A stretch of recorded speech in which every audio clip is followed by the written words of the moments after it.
नमस्कार मंडळी. आपण दररोज वरण करतो, पण गावाकडच्या पद्धतीचं जे वरण केलं जातं ना, अगदी सोपं आणि काही मसाले न वापरता अगदी सिंपल, साधं, सोपं असं आपण येथे वरण करतोय. तर अगदी मिरची पावडर आणि हळद वापरलेली आहे, पण खरंच खूप चवदार लागेल. तुम्हालाही आवडेल अशा पद्धतीची डाळ आहे, म्हणजे तिखट वरण आहे. तर ते कसं करायचं आपण बघणार आहोत इथे. त्यासाठी मी काय केलं, 1 वाटी तूर डाळ घेतली.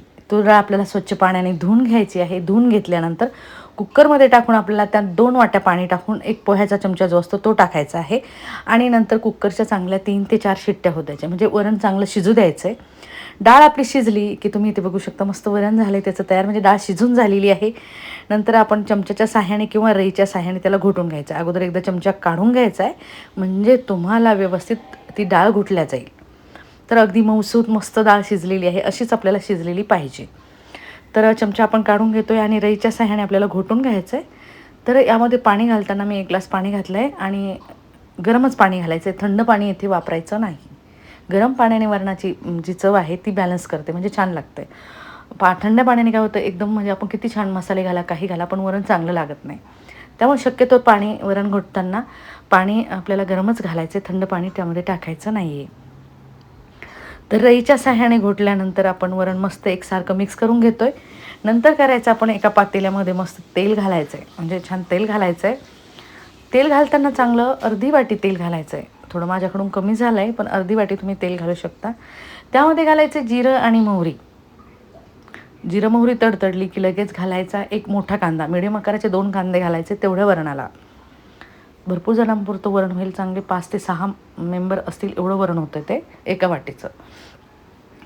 तर कांदा चांगला आपल्याला ट्रान्सपरंट होईपर्यंत फ्राय करून घ्यायचा आहे. तर जोपर्यंत पारदर्शक कांदा होतो त्या स्टेजला काय करायचं आहे, लसणाची पेस्ट घालायची भरपूर अशी चांगली. मी चमचा भरून म्हणजे 2 चमचे घातलेली आहे. कांदा आणि लसण या वरणाला भरपूर असला पाहिजे, म्हणून मी 2 कांदे आणि लसणाची पेस्टसुद्धा आबडधोबड कुटलेली 2 चमचे घातलेली आहे. आणि हे चांगलं आपल्याला हलकं होईपर्यंत, म्हणजे ब्राऊन रंग येईपर्यंत फ्राय करायचं आहे त्याला.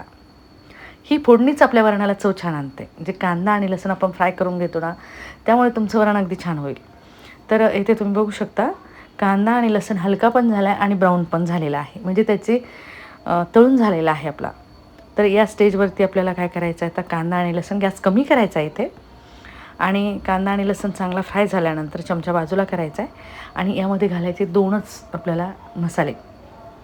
कुठला गरम मसाला नाही, हां, असं काही नाही, तुम्हाला गरम मसाला आवडत असेल तर तुम्ही त्यामध्ये घालू शकता, पण आपण नुसतं प्लेन वरण करतो आहे. तर चांगला 1 चमचा हळद घालायची आहे. आपला पोह्याचा जो चमचा असतो ना, तो 1 चमचा. आणि ही लसणाची कुटलेली भाजून मिरच्या करून केलेली चटणी जी आहे, याची लिंक मी तुम्हाला डिस्क्रिप्शन बॉक्समध्ये दिलेली आहे.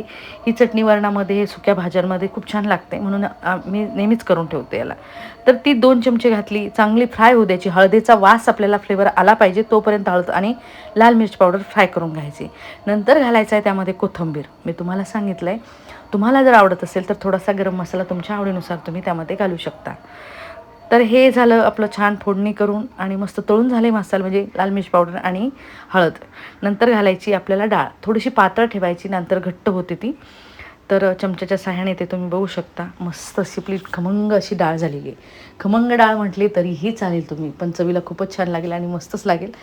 तर अगदी थोडं पातळ लागेल आपल्याला, थोडीशी घट्ट झालेली आहे, त्यामुळे काय करायचं आहे, चमच्याच्या साहाय्याने एकदा बघितलं आहे आपण. नंतर आपल्याला त्यामध्ये घालायचं आहे गरम पाणी, म्हणजे कुकरमध्ये जी डाळ उरलेली होती त्यामध्ये पाणी घातलं मी गरम, आणि ते आपल्याला टाकून घ्यायचं आहे. परत चमच्याच्या साहाय्याने एकसारखं मिक्स करून घ्यायचं आहे आणि डाळ बघायची, जास्त घट्ट असेल ना तर थोडं अजून पाणी घातलं तरीही चालेल. लाल मिरच पावडर तुमच्या आवडीनुसार घालायची आहे, तुम्हाला तिखट किती लागतं आहे त्यानुसार घाला तुम्ही.